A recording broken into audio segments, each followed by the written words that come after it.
So this is a relatively standard Persimmon Charger home, built 2022. It hasn't rained in a couple of days, and here you can see the concrete is a bit moldy. It's quite unpleasant to look at, but the real problem is at the back. So you have to go up the stairs,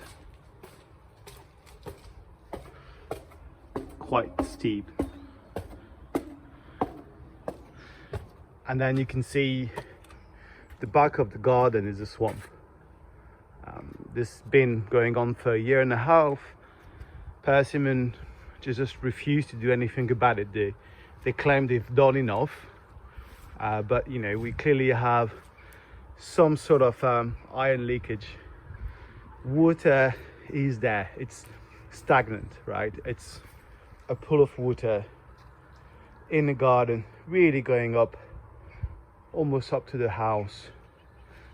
It makes the garden quite impractical in winter, obviously, but even in summer it's not great. So just beware if you're buying a house with Persimmon or Charles Church.